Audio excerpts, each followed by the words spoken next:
I'm Angela Kennecke, and this is Grieving Out Loud. Today I'm sitting down with Susan Lynch. Susan is an award-winning professional dog trainer. For decades, she's known the importance of our furry friends, but she never could have predicted the role her dogs would play after her son died from a drug overdose. I felt so much judgment toward myself. You know, the thing with stigma is that there's so much judgment that goes around. There's the judgment of the person that died. There's the judgment of the family, like what was wrong in that family. And then there's the person that's grieving, that's judging themselves. I felt all three of those.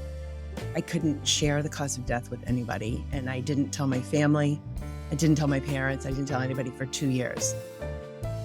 Susan was finally able to learn to live with the unthinkable and even share her story to hopefully save others, thanks in part to the animals who have always depended on her. My dogs were the only ones I really felt 100% comfortable around because there's no judgment, right? No judgment, right? And that's what I felt that was such a big part of my grief, was the judgment and the shame. And they were, "We love you. We think you're wonderful."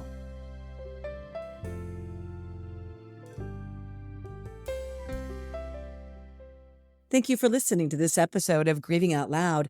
I started this podcast along with my charity, Emily's Hope, after my 21-year-old daughter, Emily, died from fentanyl poisoning.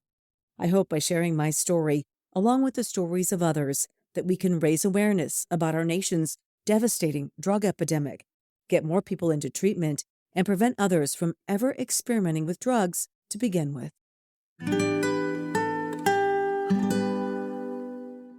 Susan, welcome to Grieving Out Loud. I am so grateful that you could join me. Thank you. I'm excited to be here. When I was learning a little bit more about you, I discovered you were a competitive dog trainer, which seems fascinating to me. How long have you been doing that? How did you get started? So I have been doing it since 1995, so quite a while. I grew up with golden retrievers, and I always wanted one for a family pet. And I had started doing some work in the kids' schools when my kids were in elementary school, and they needed to be therapy dog certified. So there was some training that went into that, and I just found I really loved it and just kind of continued with it. Golden retrievers are such an amazing breed, aren't they? They're just wonderful dogs. They're amazing. They're just so intuitive and were such a huge part of my healing process. I want to get to that, how they can be healing, but you were raising two boys and you live on the East Coast. And tell me a little bit about your sons and what life was like as they were growing up. They had a great childhood. We live in a small country town. They would summer at Lake Winnipesaukee at my parents'. They lived up there, which is a huge lake in the middle of the state. I live in New Hampshire. They played sports. They had a lot of friends. And yeah, it was pretty idyllic. Yeah, it sounds idyllic. And I think we think we're protecting our kids if we raise them in a great place like that, right? If we're a good parent and they're relatively safe, and we don't think they're going to fall into the trap of using drugs. Absolutely. The population in our town is like 7,000. So it's pretty small.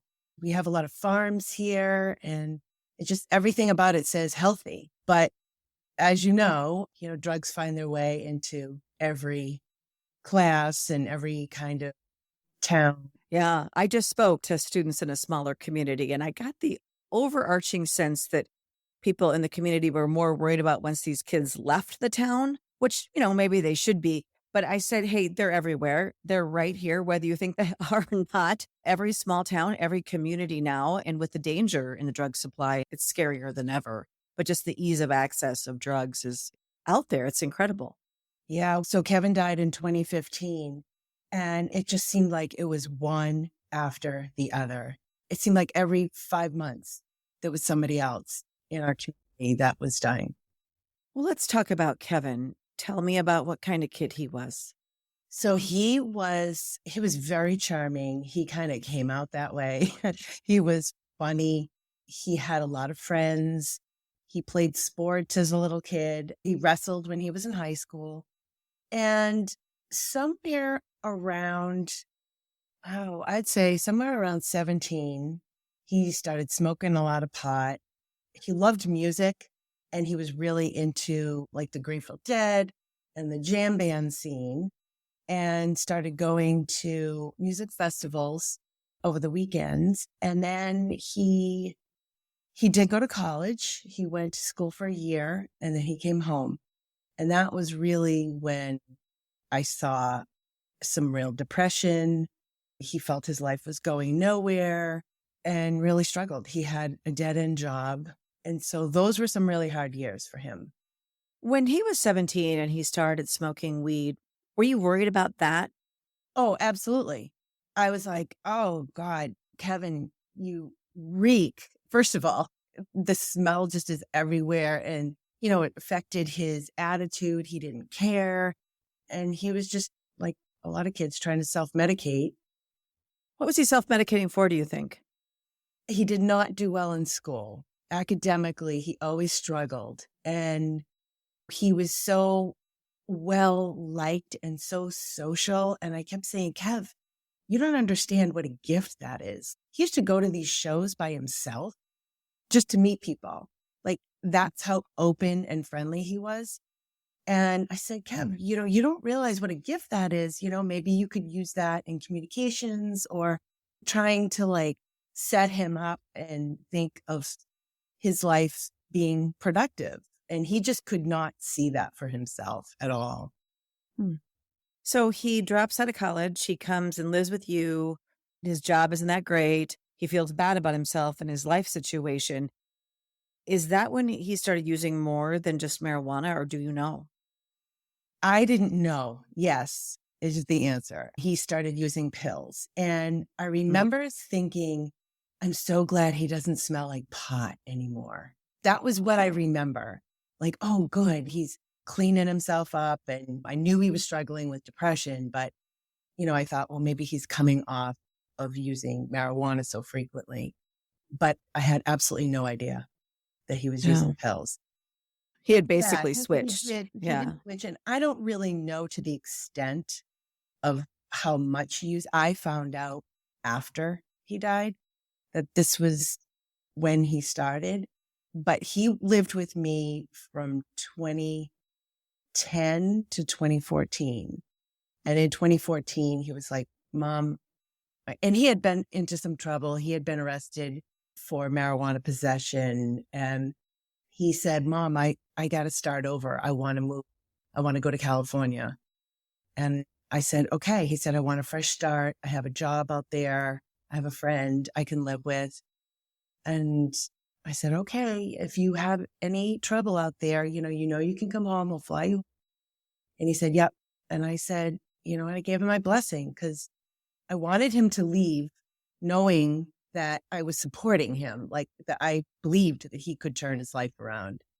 So he went out to California in 2014. He was there for exactly 13 months when he died. Oh, and I bet that was kind of hard for you to let him go, especially all the way across the country like that, even though you wanted to be supportive internally. Were you struggling at all? Oh, absolutely. I was constantly micromanaging. I would be texting him, Kev, did you pay your Planet Fitness bill? And, you're going to get a late fee. And I couldn't get out of that mode. So that was kind of me trying to, I don't know if it's over parenting or try to help him succeed. But yeah, it was stressful, especially on the days where I would call him and he didn't answer. So do you think once he got to California, his use actually got worse then? I can't know for sure. I did speak with one of his friends after he died at length, who also struggled with addiction. And he said he talked to Kevin almost every day. And he said he was not using while he was out there. He was clean. And he said there's a way that they talk. You can hear it in the voice. And Kevin was really honest with him. So I believed his friend when he said that he was clean. And we saw Kevin twice. He came home for Christmas. that year. And then we saw him in February. We went on a vacation to Costa Rica for 10 days, and he was wonderful. And I would never think that he was doing anything while he was there. So Ultimately, what do you know happened? he went to a party with a friend of his. A friend came and picked him up. They drove down to the San Francisco area. They met up with another friend. So the three of them went to a party. They were drinking and they were smoking. They went back to the friend's apartment at about 3 a.m, went to bed, and Kevin didn't wake up. Ah, at the So- friend's apartment. Yeah. So they woke up to him on the couch. The trauma that they had finding their friend was, I can't even imagine. But you got that call and you're 1,000 miles more away. Well, yeah. So actually, I was on my way home from Ohio. I was driving home from Ohio. So it's a 14-hour drive. I had been in Ohio for a dog show, a week-long dog show.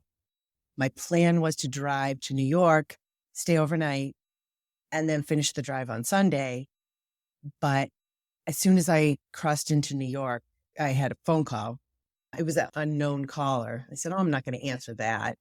So I pulled into the rest area and I listened to the message that the unknown caller left. And it was a deputy in California telling me that Kevin had died. So I was still 7 hours from home in a rest area by myself in New York. So I drove home. I drove those 7 hours home. Yeah, I know. Oh my gosh, I cannot believe you did that. Yeah. I got the news as I was getting into my car. I actually drove in the wrong direction. I mean, it's such a hard shock. Can't believe you made it home. Well, I tell people that I absolutely compartmentalized the whole thing. I did not let myself fall apart.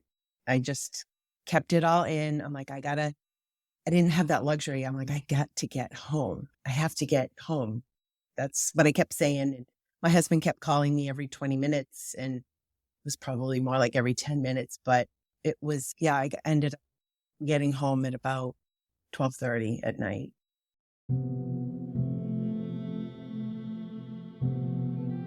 After arriving home, Susan traveled to California to find out more information about her son's death. The toxicology report revealed that Kevin had died from a combined drug intoxication, a mixture of alcohol and opiates. The actual report said alcohol, morphine, and codeine, and that it said 6 MAM present. I didn't know what any of that meant.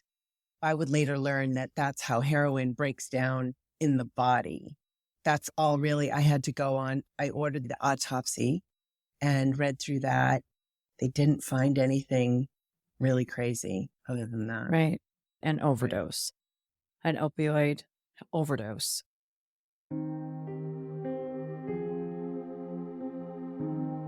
Susan's story is truly heartbreaking. Not only did she lose her youngest child, but she also had to deal with the harsh stigma that surrounds substance use disorder. According to World Health Organization research, addiction to illicit drugs is one of the most stigmatized conditions. That's why organizations like Emily's Hope are working hard to change that. We're sharing research that proves that addiction is a disease of the brain, and it can affect people from all walks of life, regardless of their race or social status. If you want to be part of this movement, check out our website at emilyshope.charity. Together, we can make a difference to end the stigma surrounding substance use disorder. While there's still a lot of work to be done, Susan agrees there's more awareness now than when Kevin died in 2015. It just wasn't in the news every day. Right. He died just before all the Narcan push was. So did you feel ashamed or afraid to talk about it at the time? Yes, I felt shame on a very deep level. First of all, I didn't know Kevin was using those kinds of drugs. So I was dealing with the death and the shock of how he died. And I felt so much judgment. The thing with stigma is that there's so much judgment that goes around. There's the judgment of the person that died. There's the judgment of the family, like what was wrong in that family. And then there's the person that's grieving, that's judging themselves. I felt all three of those. I couldn't share the cause of death with anybody. And I didn't tell my family. I didn't tell my parents. I didn't tell anybody for 2 years. So 2 years? 2 years. Wow.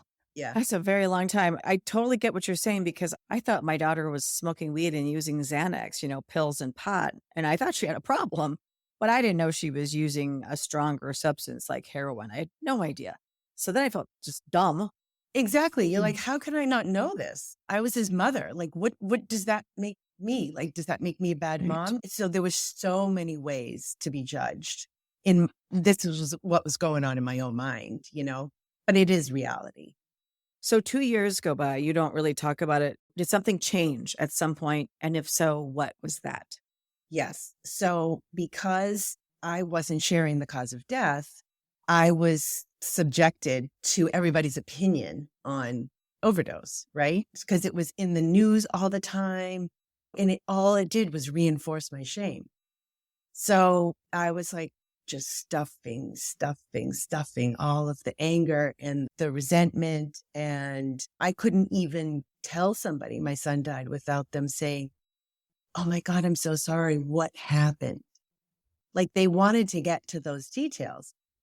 So I actually, 2 years after Kevin died, I started to look into becoming a affiliate leader for Helping Parents Heal, which is a support group for parents whose kids have died.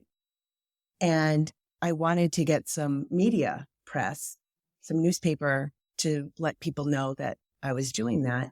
So I contacted a newspaper reporter and I asked her if she would do a feature on this parent support group. So she said, sure. So she came to my house. She was here for a couple of hours and I thought it went really well. And then at the end, she said, we never talked about how Kevin died. And I said, well, he died of multiple drug intoxication, but I don't want that printed because I haven't told my family. So she says, okay. And she leaves. And I forgot to ask her what issue it was going to be in. So I emailed her back and she sent me an email that said, well, I can appreciate what you're trying to do. Without the cause of death, it leaves a large and unacceptable hole in the story. She said, and without that, I can't print it. And I saw red. I was afraid of how angry I was. And I did what I normally do. I go in the woods and I take my dogs with me and I have this absolute meltdown and I'm screaming and I was vibrating. And I just said to myself, why am I so mad? And immediately I had this image of Kevin's face on the front page of another newspaper from 10 years ago when he was arrested for underage drinking at a friend's house. And I thought, oh my God, I have been carrying this chip on my shoulder around for 10 years. And there was so many similarities between the stories, they wanted that salacious detail. And I thought, I can either keep going the way I'm going, which is not working for me, or I can just tell people what happened. And I did. There was this huge weight that was lifted off my shoulders. I talked about it with my husband and I went into it that if my parents or anybody felt differently about Kevin because of how he died, that was on them. Like I could not control it anymore. And that's really what I was trying to do. I was trying to control how he was going to be remembered. Oh, sure. That makes sense. And, as a journalist, I do understand that reporter's perspective. People are going to want to know as they read the article, they're talking to this woman whose son died. What they're going to be asking is, well, how did he die? As they read the article. And so then you're leaving the how that important question unanswered. And I doubt that the reporter was asking for salacious. I hope not. Salacious reasons. Oh no, this is where your Yeah. mind goes though. Yeah, This is where your sure. mind goes. And Sure. in my mind, I thank her for what she did, because if she didn't do that, who knows? I may Yeah. never have told any. So so did she publish the article with his No, cause of death in it? no, She because didn't. I wouldn't Oh. give her permission. Oh, okay. But then following that is when you finally said, I'm just going to talk about it. And if people can't handle it, it's on them. Exactly. And what happened then after you did start talking about it? This would have been about 2017, probably, right? Yes, it was 2017. I kind of dragged it out. I talked to people individually, like my sister, my brother, my parents, because I wanted to practice telling the story because I had kept it for so long. And I wanted to pay attention to everybody's response, which they were all positive, very, very positive, very supportive. They felt bad that I had kept it in for so long, but I really needed to do that untangling of all those emotions. I needed to do that privately and really make it right in my own head before I could share it with somebody else. And then you not only talked about it, you went on to write a book about it, which it's really talking about it and opening yourself up to everybody and many details of your story. What prompted you to write the book? I felt I felt the push from Kevin, and I had gone out to the Helping Parents Heal conference in 2018, and I had a reading with a medium, but she gave me some really amazing information. And one of the things she said was Kevin was really pushing me to write a book. And then I had what came across my desk was Writing Through Grief and Trauma with David Kessler, who, Oh, sure. yeah, so he's an amazing grief expert, and it was so helpful. And then I started writing, and I just said, I'm going to do it. And I'm so glad I did. It was so cathartic. The title of the book is Life After Kevin, A Mother's Search for Peace and the Golden Retrievers That Led the Way. So we're getting back to the dogs. Yeah. So I want to know, that is a unique title. So I want to know about the Golden Retrievers That Led the Way and what that means. So I credit them as being my first teachers. At the point where I got the call where Kevin died, I was traveling around the country. I was showing, I was competing. I had been a competitor most of my life. And we were training like 5 or 6 days a week. So they were training at really high levels. And from the time I got the call, they absolutely switched gears. When I was in the house, they were lying at my feet. They were quiet. They never pushed me to, come on, let's go. Because, these dogs were athletes. And then they went from that to pretty much nothing. And I just couldn't believe the shift in their behavior. But when I took them out for a walk, they were present. They were having a good time. They were sniffing and wagging their tail and rolling, and just the complete opposite. And I thought, they're just so balanced. And in my mind, I was like, that's what I want more of. And so they taught me that I can give my grief as much time as I need, as long as I need it, but I can also enjoy the good stuff that's right in front of me. So that was just this big lesson for me that put me on a path that was more of a healing path. And I can laugh when I find something funny and don't have to stay in a state of grief, a constant grief. It was such a gift. And that can be really hard because I think, especially as a grieving mom, we think it's almost like a betrayal if you laugh or if there's some sort of joy in your life, because how can you laugh or have joy when your child is dead? Right. I just think as a mother who's lost a child, we all, those of us who have felt that way. Absolutely. Yep. It was almost like they gave me permission. Like, you can do both. You can grieve, but you don't have to live there. And it was like, oh, okay, I'm going to embody that. But when I would take them out for a walk, I started to watch them and, they would be like sniffing and, I'd be like, what are they looking at? It was almost like a walking meditation. And it got me out of my head and into the moment. Mm. And it was almost like a reset. We have these new habits that we want to have. We have to keep practicing and we have to keep going back and like retraining our brain. And that's what they did for me when I was on the walk. So I was constantly looking, what are the dogs doing? What are the dogs doing? I think it can be just very meditative to be out in nature with animals anyway. It's a great way to heal.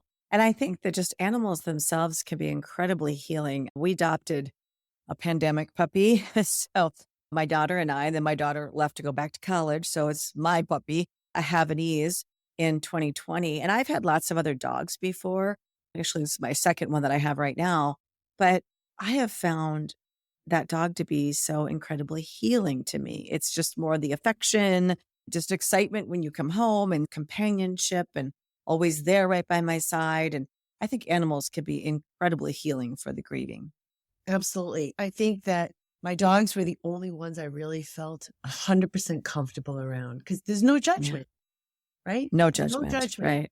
And that's what I felt that was such a big part of my grief was the judgment and the shame. It was like just this lead blanket on me. And they were, we love you. We think you're wonderful. And that was the message that I was getting from them all the time. It's hard because it's such a double whammy when you have stigma on top of the loss, right? Because you've lost such an important part of you, your child, and they're gone. And then you have stigma on top of that. It's so troubling. It's such a complicating factor. It really is. Mm-hmm. And that's like a big part of my message is, and in yours, I'm sure as well, is, what I want people to know what that stigma does to these families that are grieving. It's so horrible. I mean, I kept this a secret for 2 years because I didn't want people to judge me. I didn't want people to judge my son. That was more of the reason. I didn't want people to see him just because of how he died. And right. One of the reasons why I wrote the book was because I wanted to humanize overdose. I wanted to give it a face. I had a coworker say to me, because he didn't know that Kevin had died of an overdose, he said, oh, well, one more drug addict off the street. Horrible. That's horrible. Yeah. And by the time you finish with the book, you'll know who Kevin was as a person. And I don't have the grandiose idea that I'm going to change somebody's mind about overdose, but I'm certainly going to give you something to think about. And you mentioned that you saw a medium. So I was curious because I think a lot of parents in our position seek out anything. It might be church, it might be just looking for answers, looking to what happens, where did they go, what happens after you die? What do you think happens after we die? I think that they are just beyond a veil. I think they're very close to us. When I first went to a medium, I asked Kevin before I went, I said, Kev, I don't need you to tell me anything specific. I said, just let me know you're around. Just let me know you're close. You can hear me. And the key thing for me that this medium said was, she was so specific. She said, there's a very small piece of paper. It's very thin, like parchment paper, and it has very pertinent writing on it. And it's in the top drawer of the dresser in the bedroom. And I was like, okay, that's very specific, right? Yes. Yeah. And I'm thinking, okay, I had been through Kevin's room. I had searched high and low. I had no idea what she was talking about. And she was completely she kept doing rubbing her fingers together. She said, it's very thin. It's like parchment paper. And I have the recording of it. So I didn't know what she was talking about. I went through Kevin's room again. I listened to the recording and I said, she didn't say what bedroom. And I immediately knew I have a tall dresser. I have a thin, tall dresser in my bedroom. And I went flying in there. And in the top drawer, there was a little piece of parchment paper it was like a fortune cookie, but it was like a piece of chocolate. And it said, I used to admire intelligent people. Now I admire kind people. And it was just a quote from like the 1800s or something. And I thought, he's around. He heard me, because I didn't even know that piece of paper was there. I had put that in there 8 months prior, and he knew it was there, and he was able to give her all the directions. So that really opened my mind to signs. And I had a huge sign from him the day after the services. What was that? I had said to Kevin before at the funeral, you need to let me know you're okay. I didn't ask him. I told him. I was in like total mom mode. I'm like, you have to let me know. So the next day, all the stuff is done, right? All the services, because that's like a busying thing too, right? And then it's like, okay, what now? So my husband and I said, let's take the dogs for a walk. It was Columbus Day weekend. It was beautiful. It was like 70 degrees out. We have lots of trails. We have 85 miles of trails within 15 minutes of my house. Yeah. So I picked a particular trail that was flat and easy because I didn't have a lot of energy. And I said, I want to take Kevin's friendly nature with us. Because normally I don't let my dogs interact with other dogs because they say they're friendly and then they're not friendly. So I said, I want to keep Kevin's open mind and friendly nature. So we go on this trail. It was like about a 40-minute walk. I had stopped to talk to this couple. That went well. And we're heading out and we're almost back to the car. And this woman, her mom, so she was like, my age, and then her mother, so like the grandmother. And then they had 2 kids, a boy and a girl, and they were about 10 years old with them. And they had this boxer mix. And he was like on the end of his leash. He was like pulling, couldn't wait to get to us. And I thought, okay, here we go, And so they get to us and I'm like, okay, I'm going to be friendly like Kevin. We start talking and, I'm trying to make sure that the dogs aren't getting all tangled up, and we're getting ready to say goodbye. The woman says, okay, Kevin, let's go.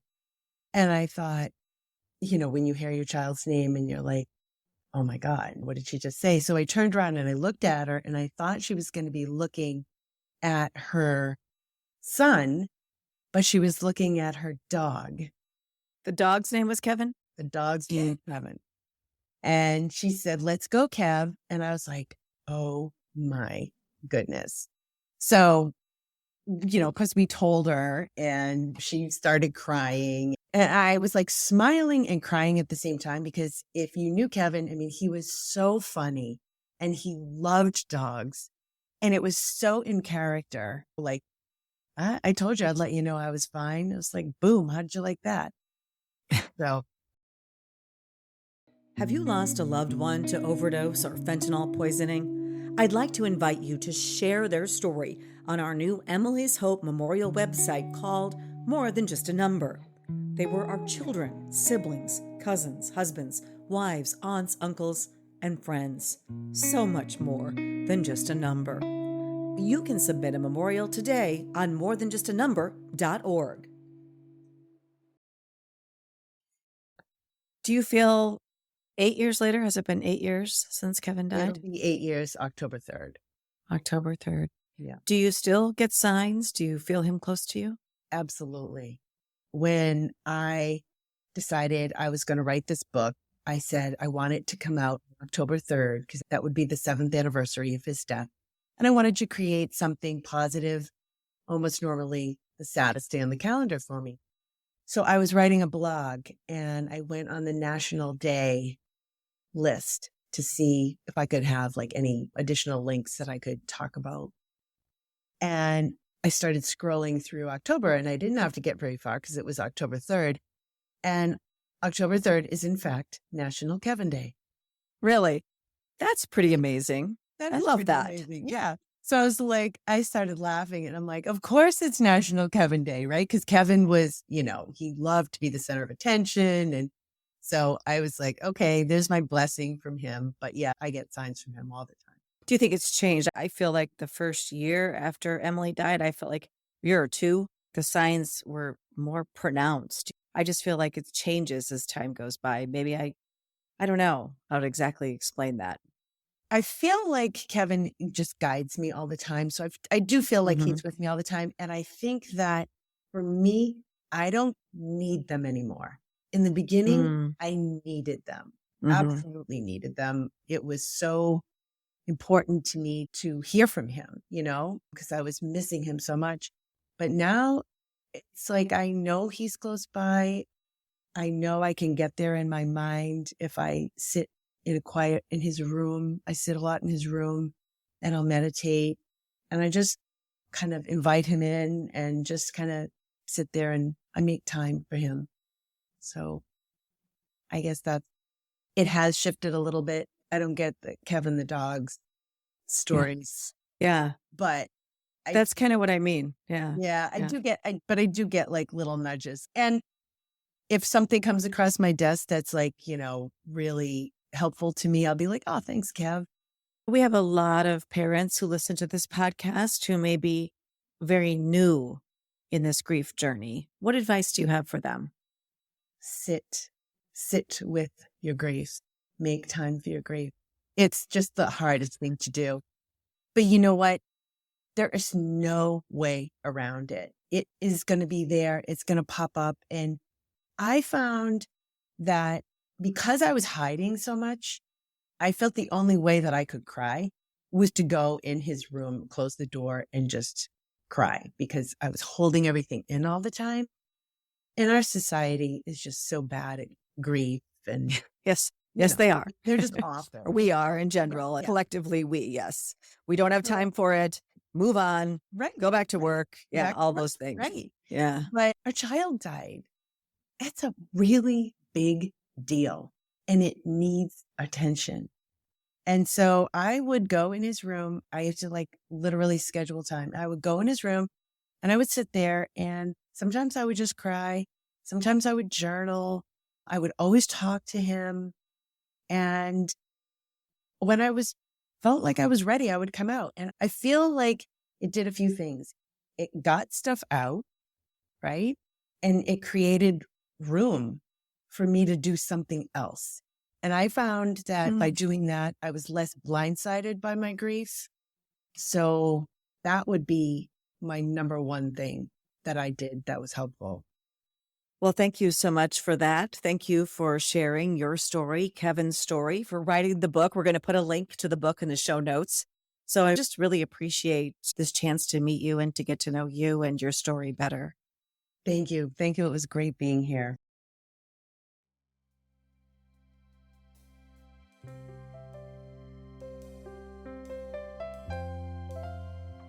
And thank you for joining us for this episode of Grieving Out Loud. We hope this conversation has provided you with comfort, support, and valuable information. If you found this podcast helpful, please consider leaving us a positive review and sharing it with friends and family. By doing so, you can help us reach more people who may be struggling and provide them with resources they need. Thank you again. Until next time, wishing you faith, hope, and courage. This podcast is produced by Casey Wonnenberg King and Anna Fye.